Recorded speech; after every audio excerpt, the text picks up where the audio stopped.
Canberra Chess Club Club Championship 2022. Round 9. Master of the House. I was in two minds when I arrived at the final round of the competition. On one hand, I was still upset that I had lost the last round, and with it, all probability of winning the whole tournament. And on the other hand, I was very content that I had already learned a lot of valuable lessons in this year's club championship, and that no matter what happened in this round, I was determined to learn even more from the experience. I did not have that excitement lurking in the back of my mind that I might win. I simply felt like a student attending a lecture with a notepad and a pen, ready to learn.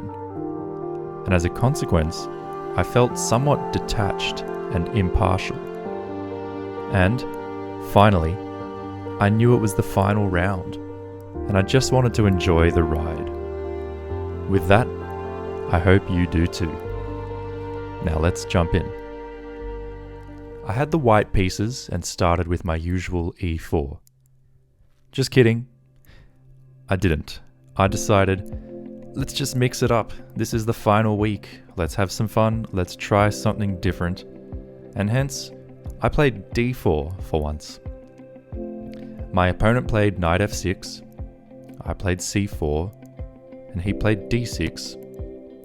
And here I could have played knight c3, which is a theoretical move. But it allows him to play bishop b4, pinning my knight. When black plays this way against d4, c4 and knight c3, it's called the Nimzo-Indian defense. And I play the Nimzo-Indian as black. In fact, you may recall my round 7 game, entitled A Game of Give and Take, which started in exactly this fashion. I decided to not allow my opponent to use the same opening that I quite like from the black perspective. Hence, I played knight c3. Now, my opponent can still play bishop b4, but he will not be pinning my knight. Instead, he played bishop e7, and only then I played knight c3. Now, of course, he can come and pin my knight, but to do so, he would have to move his bishop for a second time, thereby neglecting the development of his other pieces, which would be inadvisable at this stage of the game. Therefore, he simply castled. Now, I should say that, as with last week's game, I am aware that when you open with d4, the pawn structure you most often go for is one in which you ultimately play e3. But here I thought back to my round 7 game, where I was playing a similar position from the black side, and my opponent had already played c4 and d4, and had not yet committed his e-pawn. I'm going to take you back as well to remind you of what happened, so let's go down memory lane. On knight f3, I played b6. In fact, here, b6 is a big mistake, as it allows e4, which gives white easy play and makes me cramped, uncomfortable, and objectively a fair bit worse. What I learned from that round 7 game, among a lot of other things, in this position, it is a good idea to play d5, and that if you, as black, do not play d5, then you give white the opportunity to play e4 and gain a big central pawn mass with plenty of space and easy play, whilst you, as black, become cramped, uncomfortable, and objectively a fair bit worse. Since my opponent castled and did not play d5, I decided to abandon that original idea of playing e3 and instead to lurch forward with e4 and put him in that cramped, uncomfortable, and objectively worse position. Now, he can still play d5, and he should, to free his position. But here my opponent played d6, which is okay, but certainly keeps him in that cramped spot. Meanwhile, I am able to continue my development with bishop d3, which takes an X-ray aim at his kingside h7 square, and prepares to castle if I want to. Then my opponent played h6, preventing me from putting any pieces on g5. But me being me, of course, my first thought was, can I put a piece on g5 anyway? You see, I have aggressive tendencies in chess and, as it happens, also in life. I am still learning how to temper them on the chessboard, although I think I have them well controlled in life. I think I lost my round 8 game in part because I played the opening with unrestrained aggression, to the point of being reckless. And really, it wasn't the aggression that I blame, but the fact that I did not put sufficient chains and shackles of thought and judgment and deliberation around my aggression.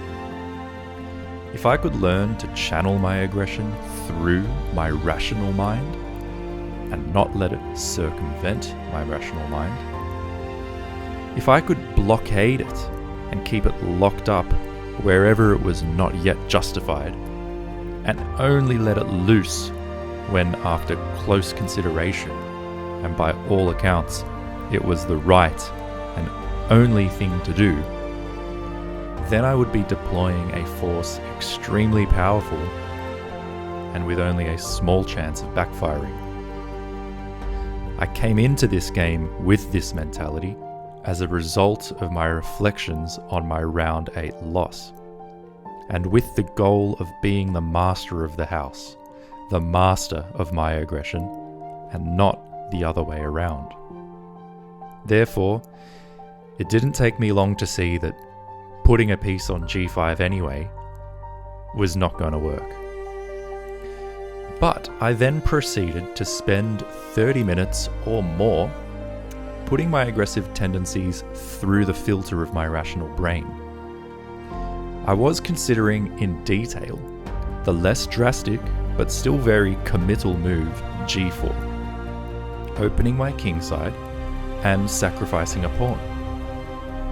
The basic idea was that I would then attack the knight, and after it moved back, I would take the h6 pawn, utilizing the pin down the g file and opening an attack towards his castled king. It turns out that objectively, g4 is an okay move. And if the pawn is captured by the knight, then white is, in fact, doing very, very, very well indeed. However, even after half an hour of thinking, I could not foresee where my advantage was. The final variation I came up with was one in which my own king was becoming very vulnerable indeed. That variation was, I sacrifice the pawn and he takes it, I attack his knight, and he defends it whilst also opening his light squared bishop and poking and prodding my pawn center. I play h3 to force his knight away, and then he sacrifices his knight for a second pawn on f2, with tempo on my queen. I take the knight with my king. He then checks me with his bishop, which I take, and then he checks me with his queen. The computer, with its extraordinary ability to rationalize these complications, says that even in this variation, after he checks me with the bishop, I can simply move my king, rather than capturing the bishop, and my position would actually be very, very good. Or, even in this variation, after he checks me and I capture and he checks me again with the queen, I'm still doing okay. But I do not have the calculation abilities of a computer, and my own judgment was that in all these variations, it's my king that's become compromised, and so I ultimately decided to discard all those thoughts. I passed my aggression through the filter of my rationality and did not pass the test. Therefore, I kept it under lock and key and instead played h3, which, among other things, prepares g4 in the future. And as it turns out, it is, by the computer's perspective, the best move in the position. and therefore a good decision. My opponent continued with knight b to d7, and I continued with bishop e3. If I had played this on the previous move, then he would have played knight g4, attacking my bishop, which I did not want. But now that I've played h3, that rather restrained move, he no longer has access to the g4 square, and hence bishop e3 was another idea prepared by my previous move, h3. On e5 I played queen to d2, creating a bishop and queen battery against the h6 pawn, and preparing to castle on the queen side.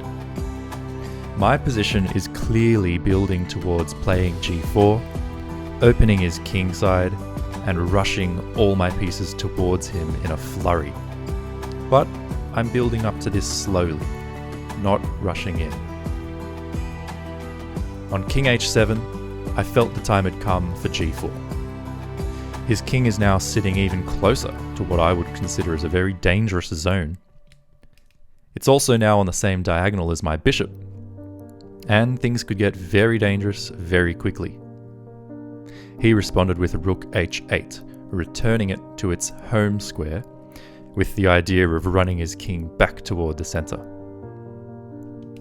I castled long, bringing my other rook into the game, and he responded by running his king back towards the center, admitting in some respects that his king h7 idea was probably a mistake. But that mistake had allowed me to complete my development, and at this stage, I had all my pieces in lovely positions. His king was still somewhat vulnerable, and now I had the opportunity to make contact with his kingside pawns by playing g5. Here, he cannot allow me to take on h6, for example by moving his knight away, because then I have succeeded in opening the g-file towards his king, and removing one of his pawn defenders of the king.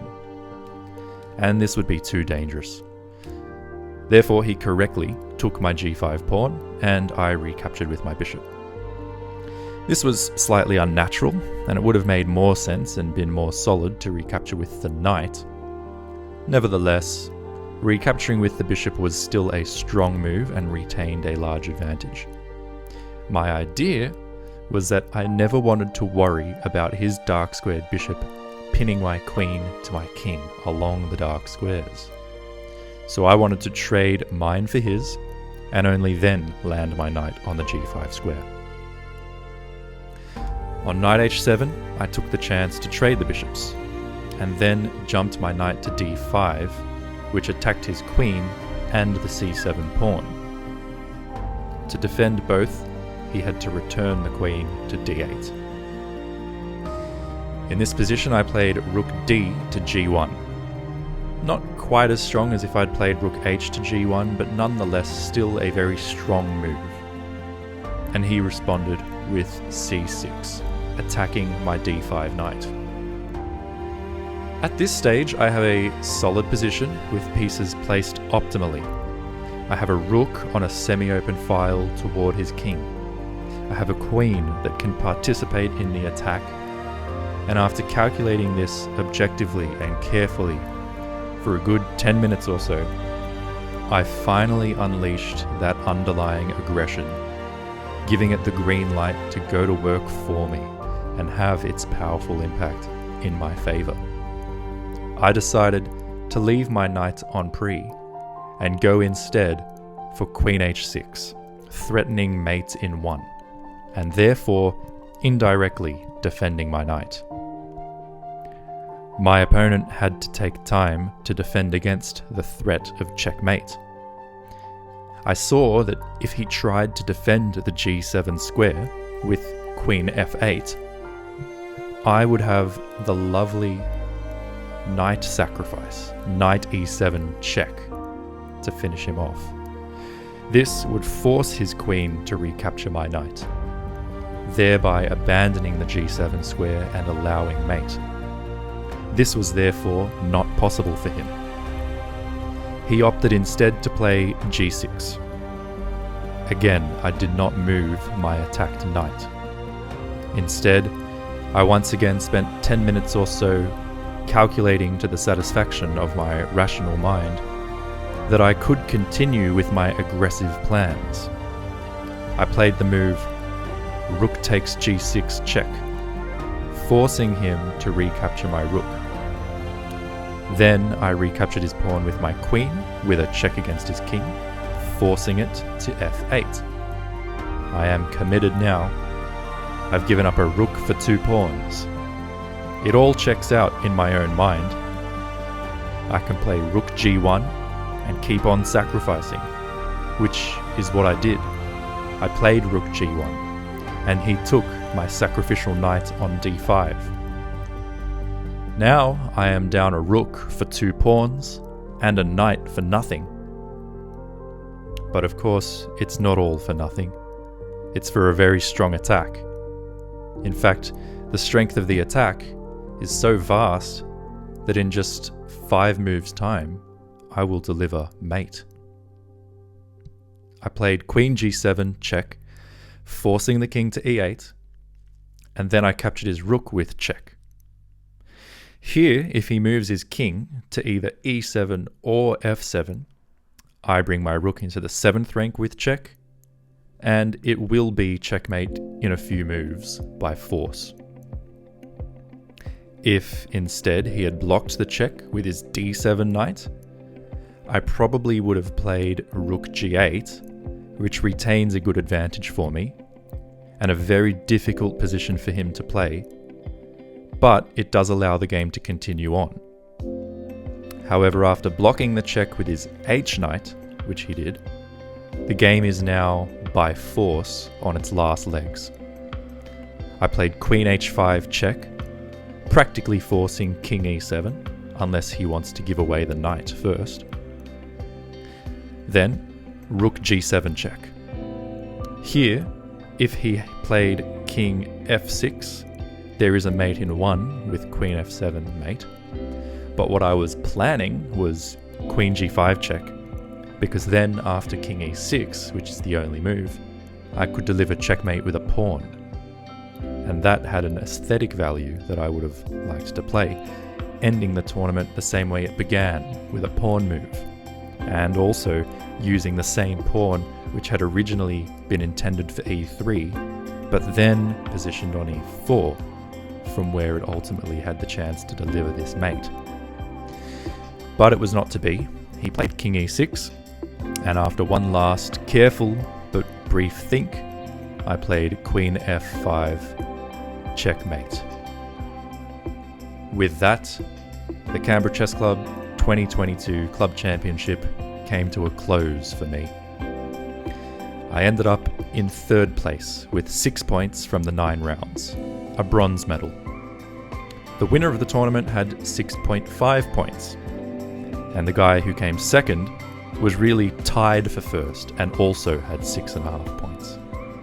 But due to tie-break rules, based on an alternative point system, one of them was declared winner and the other the runner-up. A half-point difference was all that separated me from them. And with those tie-break rules based on an alternative point system, if I did have an extra half point, I actually would have been the one declared the winner of the comp.